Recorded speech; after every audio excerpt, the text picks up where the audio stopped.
Well, I guess it started with Napalm Death. You know, they were pretty much one of the first bands in the world to play the way they do, and like they influenced most of the other bands on the label, as well as all the grindcore bands in the world, really. And I got to know them through just with friends with them, basically, in '86, and so they made a demo tape, and no one else would touch it, no other labels or anything. So I thought, well, you know, I loved it, so I put it out, and that was their first album, Scum. After that, you know, that became the blueprint for most of the other bands around.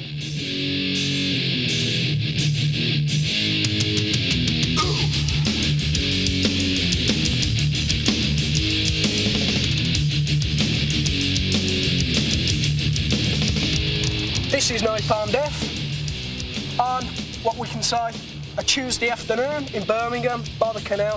As you can see, great setting, chuffed and weakened at the same time.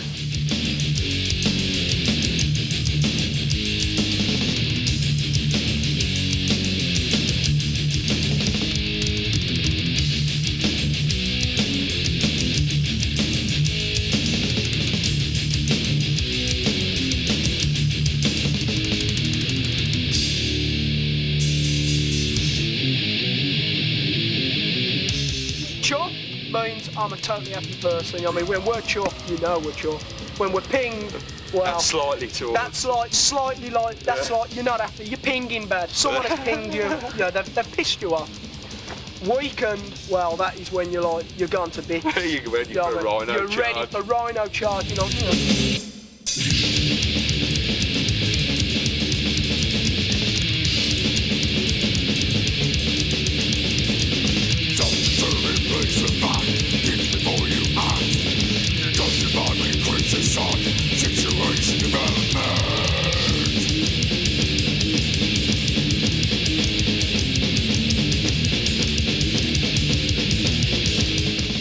I was in Terrorizer. I was in a band called Righteous Pigs. We just sort of met them through like tape trading, I guess, magazines, and just writing and sending tapes and just saying like chuff with napalm and stuff like that.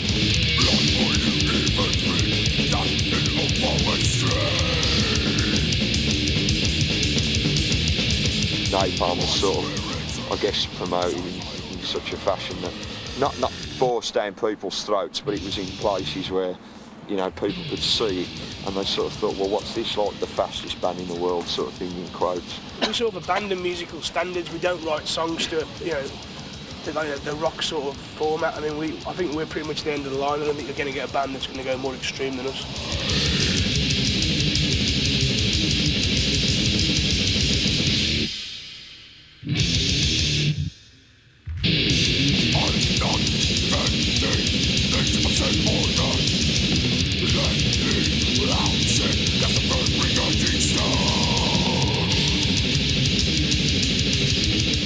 My dad, he got me into this sort of thing, you know what I mean? It started from the early extremes like Motorhead and stuff. And my dad, like, he understands everything about napalm, you know what I mean? He doesn't just like it just because, you know, I take an active part in the band. He actually is into the music sort of thing, and he understands it. My dad doesn't understand it. He never will. Yeah. He'll never understand it. Well, his comment is, turn it down, turn that bass down, that's stupid. Yeah, what sort of vocals are them?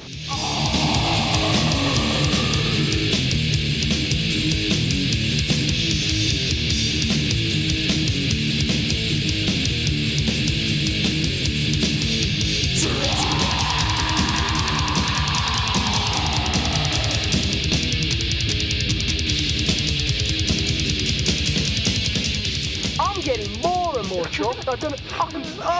I'm feeling something inside. I don't know what it is.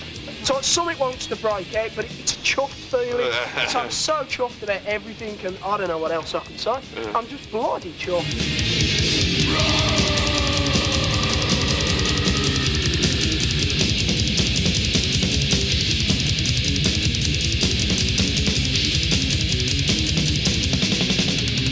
The music we play, I mean, it's.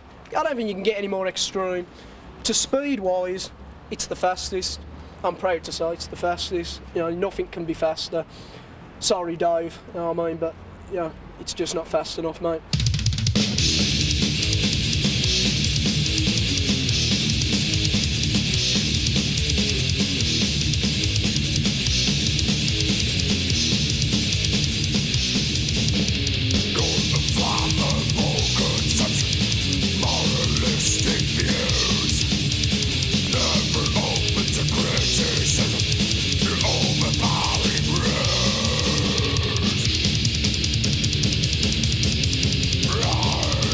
there's never going to be any hint of melody in Napalm, you know what I mean?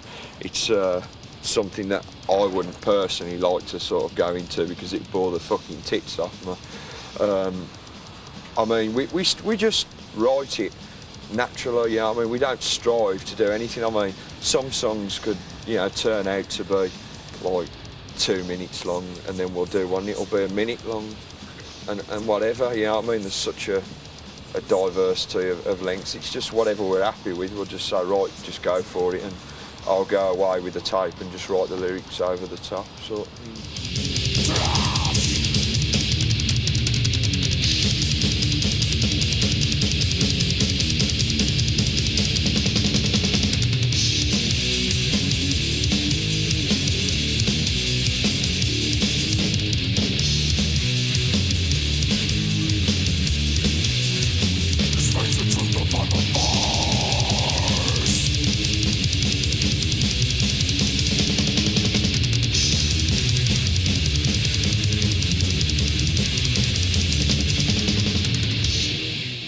People just are more interested in restraining themselves these days instead of going fucking mad like.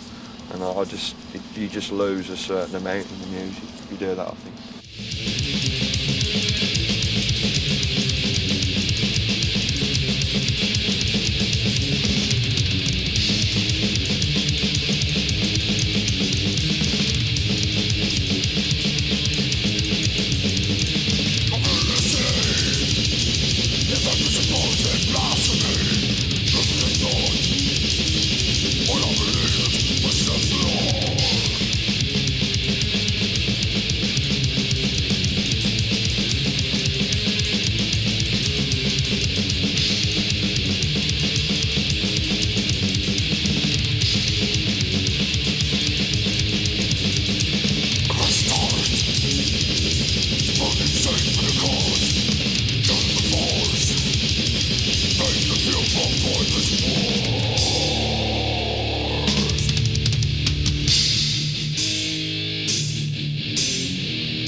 I'd say things have got a lot more aggressive music style.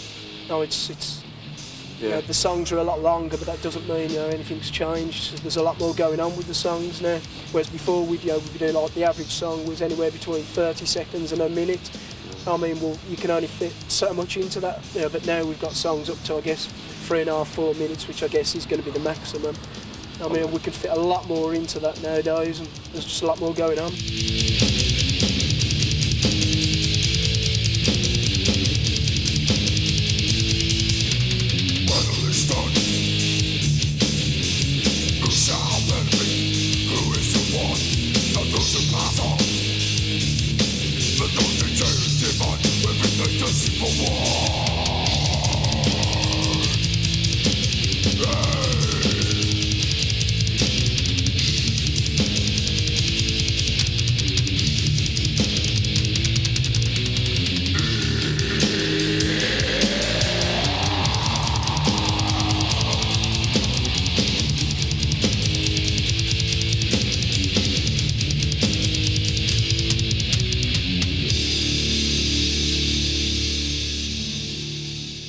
I've only got one hobby, getting tattooed. My legs, my back and my arms. I mean, I'm totally into it. John Foster Tattoo Studio, Birmingham, Selly. Show me tattoos, mate. Show them a few. Show them the back. If you want to have a look, you know what I mean, fucking. Yeah, 100, yeah. I guess. No, this is punk, this one on the back.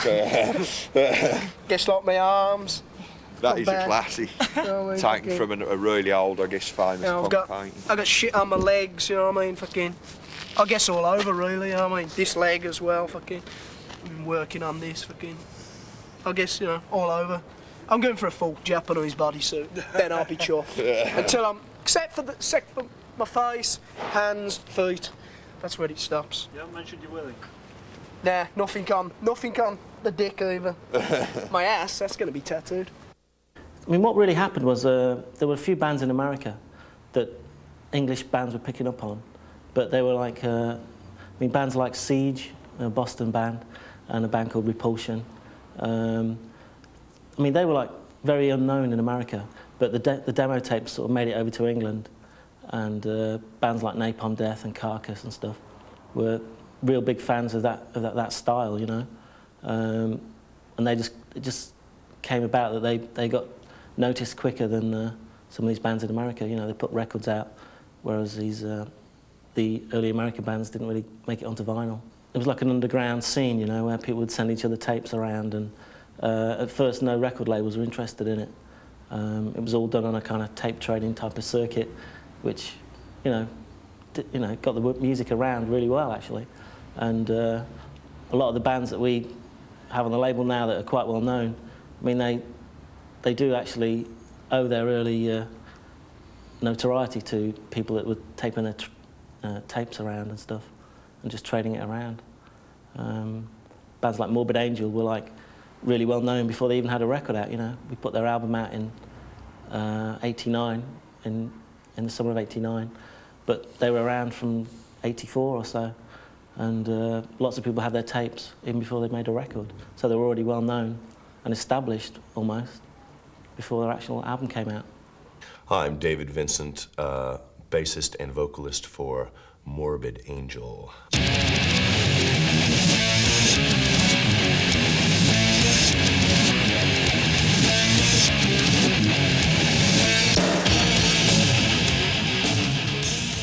By the time that we got to the concrete lineup, which we have now, consisting of myself, Pete Sandoval on drums, and Trey and Richard both on guitar, this is really the prime Morbid Angel lineup.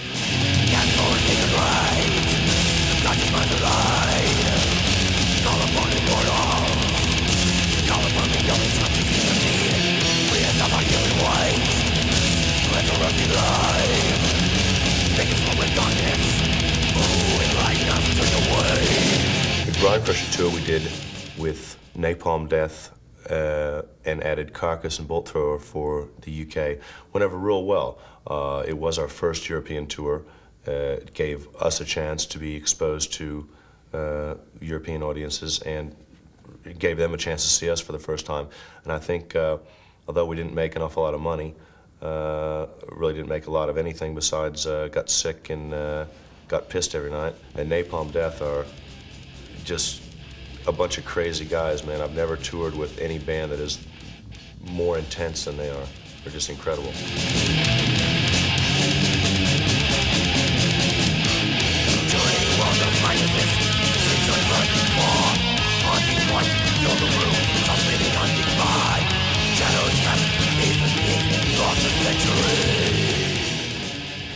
We have stuff that's very fast that would maybe make us a bit grinding. We've got some stuff that's kind of classical sounding. Labels really have not always meant a whole lot to me. I think it's really what you do, and labels are for the press more than anything else.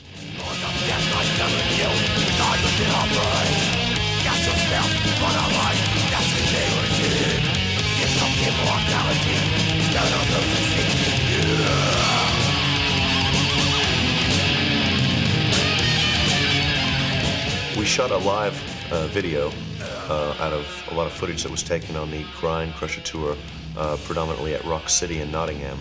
And we put a video together for the song Immortal Rights, which is the first track on Altars of Madness.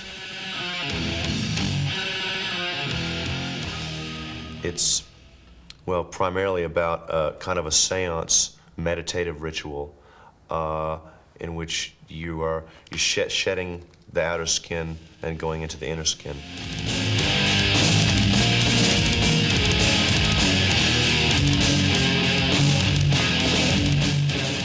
I've been accused of all kinds of things in my time.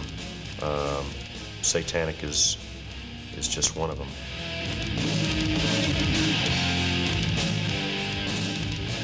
Satanism could be selfism or humanism very easily. And this idea of actually worshiping the devil, okay, as opposed to worshiping Christ, you know, just turning that around, and anything that would be good would be bad, and then only in doing that, well, it may be right for some people. I don't see much logic in it. I don't find it to be very intelligent. I still find it having a master over the self.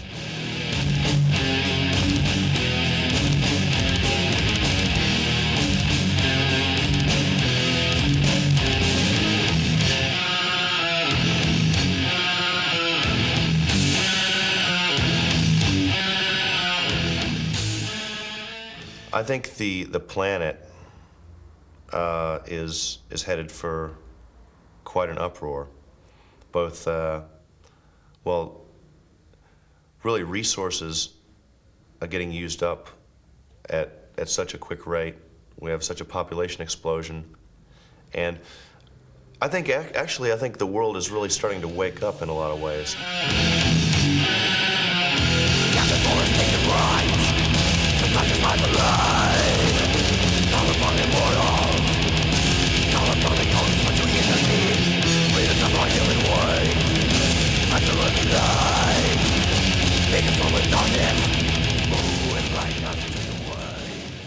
This can be the subconscious, and this could be the conscious. This is what you take in or what's given to you every day. And this is what you think in response deep inside to what you see. And this is the room that you have to live your life. And you can live your life as a complete raving lunatic and idiot, or you can live your life as a total mainstream flowing kind of person. And for the most part, I tend to live my life over here, but I know the rules of this game, and I can kind of float myself over this way and do what I need to, and then kind of go back to where I feel more comfortable.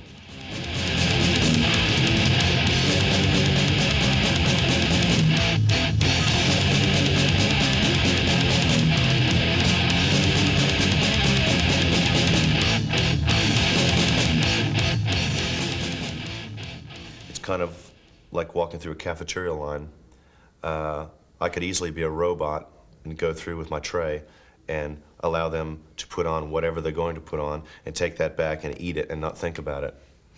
And when I found out that I really didn't like some of those things, then I felt more inclined to go to a self-service place where I could put on my plate what I wanted and leave the rest.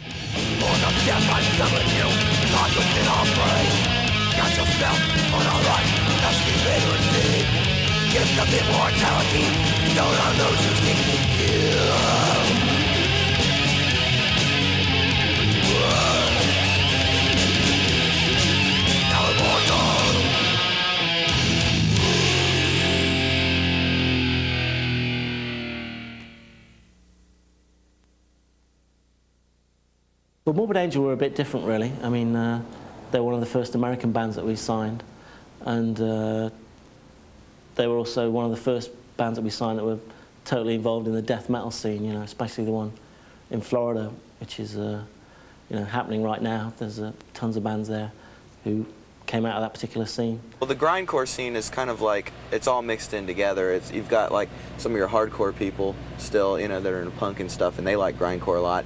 Then you have your people that are into the heavier thrash stuff that, you know, like grindcore too. So it's kind of like a crossover type thing. But I think generally a lot of people that would listen to like Metallica and stuff aren't into grindcore yet here. But over in Europe, like, you know, your whole crowd will be always just into grindcore. You know, they're all like death metal crowds and stuff over there.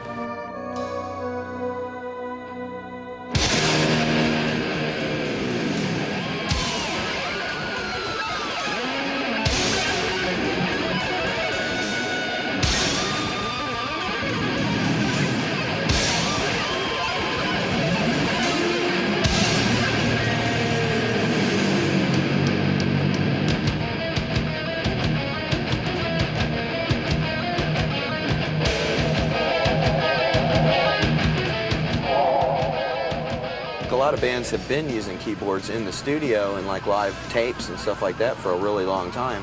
You know, as far as I can remember back, you know, Merciful Fate, bands like that, they use keyboards. And to me, you know, it just, we're like, I guess, the only band that actually has a keyboard player like all the time. I've had people come up to me like in Europe and go, man, you know, I'm so pissed off because I wanted to put keyboards in the band that we were doing a year ago, and I said, no, you know, it's not the thing. And then here comes your album, you know, and it's like, and it's there and it's accepted, and they're kicking themselves in the ass for not having done it before, you know. It's really the only thing that's limited is movement, as far as being able to move around, you know, a whole lot. But since I'm pretty much locked behind there anyway, I'm limited to just thrashing where I'm at, so it doesn't matter if I'm on 3 feet or, you know, a huge stage.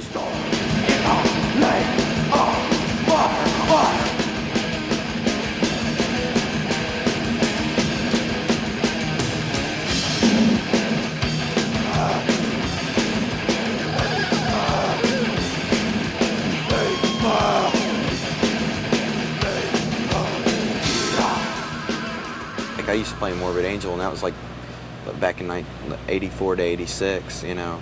Well, I think basically the Tampa and Florida whole scene is what happened. It started a long time ago, like the early 80s, with bands like Nasty Savage and Death and Morbid Angel and Savatage. And what's happened is, like, the people have been into that kind of music for quite a long time, and they're just like used to it, and it breeds a lot of really good musicians there that want to do that kind of music. Whenever anybody tells me they're thinking about moving their band down to Florida, I say, hey, you know, it couldn't hurt.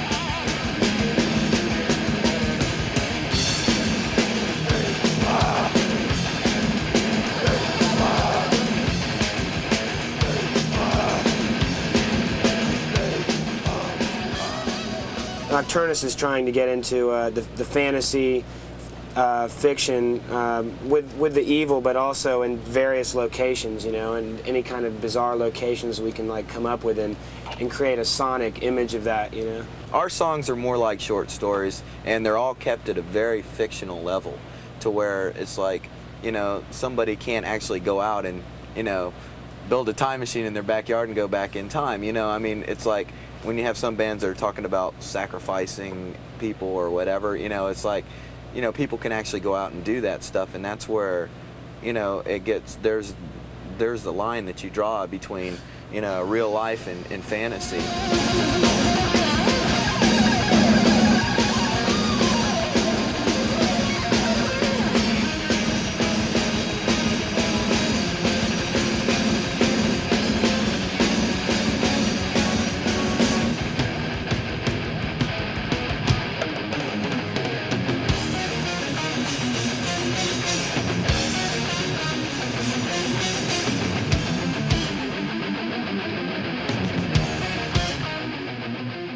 What we're really telling people is just, you know, go out and use your own strengths and you know, make your own way in this world, you know, basically. And that's like the real thrust of it. I mean, we do take a pretty brutal swing at Christ and his followers in a way, but really it's just like taking a swipe at them to try to, you know, bite them down a notch to show that that's really not, you know, an all-inclusive thing that people just need to like blindly follow. Anything, any religion, Satanism, Christianity, anything like that.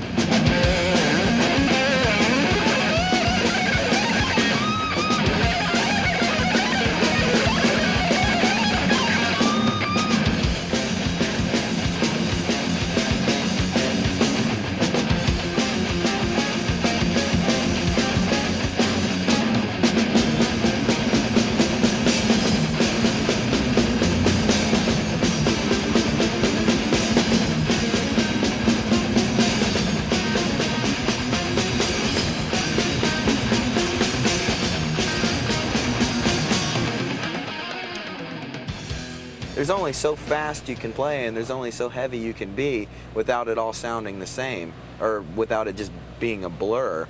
So, you know, maybe we've opened up a whole new branch of direction of way to go with the music, you know, where these people would never listen to something with keyboards before. Now they're listening to that and they're going, well, yeah, that's pretty good, it's working, you know, and they're opening their mind up and expanding this music so it doesn't get closed in into one, you know, genre or whatever, you know. It's just like, as long as it keeps expanding and bands keep experimenting and doing different things, it's not going to die out.